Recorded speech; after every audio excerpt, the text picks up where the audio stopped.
ప్రజలు గత 9 నెలలుగా ఎంత నరకం అనుభవిస్తా ఉన్నారో ప్రజలందరికీ కూడా చూస్తా ఉన్నారు. అన్నిట్లో కూడా ఒక పక్క చూస్తే చంద్రబాబు నాయుడు గారు చెప్పినటువంటి సంక్షేమ పథకాలు కానీ అభివృద్ధి పథకాలు కానీ ఎక్కడా కూడా ఆయన అమలు చేయకుండా ఈరోజు సామాన్యులను ఇబ్బంది పెట్టే పరిస్థితి కనపడతా ఉంటే, ఇక్కడ నారాయణ గారు మాత్రం అంతా విధ్వంసం కనిపించింది, కొట్టడం, వ్యాపారస్తులను ఇబ్బంది పెట్టడం, అందరినీ కూడా బెదిరించడం. ఈ పరిపాలన ఎక్కడ కూడా ఎప్పుడు కూడా నెల్లూరు నగర ప్రజలైతే ఎక్కడ చూడాల, రాష్ట్రంలో కూడా ఎక్కడ చూసిండరు. అదేవిధంగా నారాయణ గారికి ఒకటైతే చెప్తా ఉన్నా, మీరు ప్రతిపక్షంలో గత 5 సంవత్సరాల్లో గనక కనీసం 2 నెలలైనా కూడా ప్రజల పక్షాన్ని కనుక ఉండున్నా, లేకుంటే మీ కార్యకర్తలతో మాట్లాడుతూ ఉండున్నా కూడా మీకు ప్రజల బాధలు కూడా తెలిసిండేటి. కానీ మీరు ఎప్పుడు కూడా 5 సంవత్సరాలు ఒక్కరోజు కూడా కనిపించలా. కాబట్టి మీకు ప్రజల బాధలు తెలియదు. ఒక ప్రతిపక్ష పార్టీ ఏ విధంగా ఇబ్బందులు పడుతుంది, ప్రతిపక్ష పార్టీలో ఉన్నటువంటి కార్యకర్తల పరిస్థితి ఎట్లుంటుంది అన్నది మీకు తెలియదు. అటువంటి పరిస్థితుల్లో మీరు ఈ రోజు ఎంత దుర్మార్గంగా ప్రవర్తిస్తా ఉన్నారంటే, కనిపించినట్టుగా మీరు విధ్వంసం చేస్తా ఉన్నారు. తప్పకుండా కూడా ఇక్కడ బాలకృష్ణారెడ్డి గారి విషయంలో ఈ రోజు రాష్ట్ర వ్యాప్తంగా కూడా ప్రతి ఒక్కరు కూడా గమనించినారు. ఆయనకున్నటువంటి ఒక ఇల్లుని కూలగొట్టడం కానీ, కూలగొట్టినటువంటి తీరు కానీ, ఒక పక్క కోర్టులో వాళ్ళకి డైరెక్షన్స్ ఇచ్చినా కూడా వాటన్నింటినీ కూడా అతిక్రమించి ఏ విధంగా అయితే విధ్వంసం చేస్తున్నారో, దీని మీద ప్రజలందరిలో కూడా ఒక తెలుగుదేశం పార్టీ మీద ఒక ఏహ్యభావం కలిగింది. సో దీని మీద తప్పకుండా వైఎస్ఆర్సీపీ వాళ్ళ ఇంప్లీడ్ అవ్వడం జరుగుతుంది, న్యాయపరంగా పోరాడడం జరుగుతుంది. అదేవిధంగా గౌరవ మాజీ ముఖ్యమంత్రి వర్యులు జగన్మోహన్ రెడ్డి గారి దృష్టికి కూడా ఈ ఇష్యూని తీసుకెళ్లి నెల్లూరు నగరంలో ప్రధానంగా ఇక్కడ నారాయణ గారు చేస్తున్నటువంటి పరిపాలన ఎంత ఇబ్బందికరంగా ఉందో ప్రజలకు కానీ అందరికి కూడా వీటన్నిటినీ కూడా జగన్మోహన్ రెడ్డి గారి దృష్టికి తీసుకెళ్లడం కానీ, న్యాయస్థానంలో కూడా వైఎస్ఆర్సీపీ తరఫున ఇంప్లీడ్ అయ్యి వారికి ఒక న్యాయం జరగడం కానీ, వారికి కాంపెన్సేషన్ లభించడంలో కానీ వైఎస్ఆర్సీపీ తప్పకుండా భవిష్యత్తులో పోరాడుతుందని కూడా తెలియజేస్తా ఉన్నాను. అదేవిధంగా కమిషనర్ గారి గురించి ఒక 2 మాటలు చెప్పాలా. కమిషనర్ ఒక యువ ఐఏఎస్ ఆఫీసర్, చాలా మంది ఐఏఎస్ ఐపీఎస్లు ఉన్నారు. కానీ ఈయన చూసినప్పుడు నేను మొదట అనుకున్నాను, ఒక యంగ్ ఆఫీసర్, ఒక మంచి పరిపాలన అందిస్తారు. నేను కూడా ఒక సందర్భంలో ఆయన కలిసినప్పుడు ఒక నమ్మకం కలిగింది. ఆ రోజు చెప్పడం కూడా జరిగింది, మీరు చాలా చక్కగా అడ్మినిస్ట్రేషన్ ఉంది, తప్పకుండా ఎలానే చేయండి, వైఎస్ఆర్సీపీ తరఫున మీకు మంచి మద్దతు కూడా ఉంటుందని కూడా తెలియజేయడం జరిగింది. అయితే గడిచిన కొంతకాలంగా చూస్తే నారాయణ గారు ఏం చెప్తారో అది చేస్తా ఉన్నారు. ఇది మరీ దుర్మార్గం. నేను ఇప్పుడు బాలకృష్ణారెడ్డి గారు ఒక విషయంలో కూడా చెప్పట్లేదు, అనేకమైనటువంటి అంశాల్లో. నేను ఇంకొక ఎగ్జాంపుల్ కూడా చెప్తా ఉన్నాను. 51వ డివిజన్ లో పెద్ద మార్కెట్ ఉంది, అంటే అది మాంసం మార్కెట్. నెల్లూరులో చాలా మాంసం మార్కెట్లు ఉన్నాయి.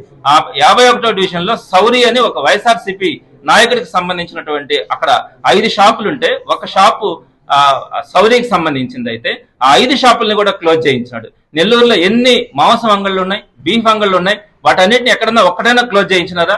కేవలం వైఎస్ఆర్సీపీ ఉందని చెప్పి, వైఎస్ఆర్సీపీ నాయకుడు కార్యకర్త అని చెప్పి, దానికి సంబంధించినటువంటి 51వ డివిజన్ లో ఉన్నటువంటి ఆ షాపుల్ని 5 షాపుల్ని మీరు క్లోజ్ చేయిస్తే ఇంతకంటే దుర్మార్గం ఎక్కడన్నా ఉంటుందా? నేను ఈ ఇష్యూ మీద కమిషనర్ తో మాట్లాడడానికి 1 వీక్ నుంచి ట్రై చేస్తా ఉన్నాను, కనీసం ఫోన్ కూడా లిఫ్ట్ చేయడు. కమిషనర్ గా నేను ఒకటే అడుగుతా ఉన్నాను, మీ పరిధిలో ఎంతమంది ఉన్నారు ఎమ్మెల్యేలు? 2 ఎమ్మెల్యేలు ఉన్నారు, నేను ఒక ఎమ్మెల్సీ ఉన్నాను, ఒక ఎంపీ ఉన్నాడు, 4 ఉన్నారు. ఈ 4 కూడా మీరు సమాధానం చెప్పలేదా? మేము ప్రజలకు సమాధానం చెప్పుకోలేదా? మా కార్యకర్తలకు ఏదైనా ఇబ్బంది జరిగినా, మీరు నష్టం జరుగుతున్నా మేము ఎవరితో చెప్పుకోవాలి? ఇది అడ్మినిస్ట్రేషన్ అవుతుందా? ఒక ఐఏఎస్ ఐపీఎస్ లో ఈ విధంగా దుర్మార్గంగా ఉంటే ఇంకా ప్రజలకు ఏ విధంగా సమాధానం చెప్తారు? మేము చెప్తా ఉన్నాం, తప్పకుండా కూడా మీ ఐఏఎస్లు కానీ ఐపీఎస్లు కానీ ఎవరైనా కావచ్చు, మీ కింద ఉన్నటువంటి అడ్మినిస్ట్రేషన్ కావచ్చు, మీరు కనుక ఉపేక్షించి మీరు అధికార పార్టీ తొత్తులుగా మీరు ప్రవర్తిస్తే మాత్రం తప్పకుండా ప్రతిపక్షం నుంచి ఒక విప్లవం లాగా మీ మీద తిరుగుబాటు చేయడం కూడా జరుగుతుంది. చెప్తే ఒక ఫోన్ చేస్తే మీరు చేయండి, చేయకపోండి. ఫోన్ చేసినప్పుడు లిఫ్ట్ చేసి ఆన్సర్ చెప్పగలగాలి. ఏ విధంగా సమాధానం చెప్తాం? వాళ్ళు దాని మీద 5 షాపుల్లో 50 మంది పేదవాళ్ళు ఉన్నారు. వాళ్ళ కన్నీరు సామాన్యం కాదు. ఈ నెల 15వ తేదీ నుంచి దాన్ని క్లోజ్ చేశారు ఆ షాప్స్ ని. వారందరూ కూడా ఆ రోజు అక్కడ వచ్చేటువంటి రోజుకు ఒక 500 రూపాయలు వస్తే దాని మీద బతికేటువంటి వాళ్ళకి వేరే వ్యాపారం కూడా తెలియదు, అవి మోస్తారు. ఇక్కడ చూస్తే నెట్టనిలోన ఆ ఇల్లుని కొలుస్తారు. ఈ విధంగా ఎక్కడ పడితే అక్కడ పెద్దలు గోవర్ధన్ రెడ్డి గారు చెప్పినట్టు ఒక అరాచకమైనటువంటి పరిపాలన నెల్లూరులో సృష్టిస్తా ఉన్నారు.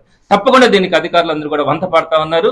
ఇటువంటి పరిస్థితుల్లో కూడా అధికారులకు మరలా కూడా చెప్తా ఉన్నాం, మీరు మేము లాస్ట్ టైం అధికార పక్షంలో ఉన్నా కూడా నారాయణ గారు నేను చెప్తా ఉన్నా, నెల్లూరు సిటీ నియోజకవర్గంలో 30,000 ఓట్లని ఆయన కొత్తగా యాడ్ చేసుకున్నాడు. 28,000 ఓట్లను తొలగించినారు. 58,000 ఓట్ల మార్పులు జరిగినాయి. మీకు మేము అధికారంలో ఉన్నప్పుడు అధికారులు సహకరించలేదా? ఈ ఓట్లన్నీ కూడా మీరు మార్పులు చేర్పులు చేయించుకుంటే ఆ రోజు అధికార పార్టీలో ఉన్నటువంటి వాళ్ళు ఎవరైనా అడ్డుపడ్డారా? మరి ఈ రోజు మీరు అధికారంలోకి వచ్చిన తర్వాత ప్రతిపక్ష పార్టీ వాళ్ళకి సంబంధించిన నాయకులను కానీ, కార్యకర్తలను కానీ, ప్రజలను కానీ ఇబ్బంది పెడతా ఉంటే, మేము మాట్లాడుతూ ఉంటే కూడా కనీసం స్పందించే విధంగా కూడా అధికారం లేకుండా మీరు తయారు చేస్తా ఉంటే చూస్తూ ఊరుకుంటారనుకుంటా ఉన్నారా? మీకు తెలుసా బాధలు? మీరు ప్రతిపక్షంలో ఒక్కరోజైనా పనిచేస్తారా నెల్లూరులో? పనిచేస్తుంటే మీకు తెలుస్తాయి ప్రజల బాధలు కానీ ప్రతిపక్ష పార్టీలు ఎట్లా పనిచేస్తాయి అన్నది. మేము చెప్తా ఉన్నాం, ఎన్నిటికైనా కూడా సిద్ధపడతా ఉన్నాం. మీరు ఏం చేస్తారో చేయండి, మా ప్రజల పక్షాలు కానీ నెల్లూరు ప్రజల పక్షాన అదేవిధంగా పార్టీ కార్యకర్తల నాయకుల్ని కాపాడుకునే దానికి తప్పకుండా ముందుంటామని మీ అందరికీ కూడా అది నాయకులకు కానీ అలానే ఇటుపక్క అధికారులకు కూడా అందరికి కూడా హెచ్చరిక జారీ చేస్తా ఉన్నాం. వైఎస్ఆర్సీపీ తరఫున బాలకృష్ణారెడ్డి గారి విషయంలో మాత్రం ఎంత దూరమైన పార్టీ వెళ్ళడానికి సిద్ధంగా ఉంది. పెద్దలు గోవర్ధన్ రెడ్డి గారి అడ్మినిస్ట్రేషన్ లో అధ్యక్షతన ఈ ఇష్యూని పైదాకా తీసుకెళ్లడం కానీ చట్టపరంగా అన్ని విధాలుగా కూడా పోరాడడం కూడా జరుగుతుంది.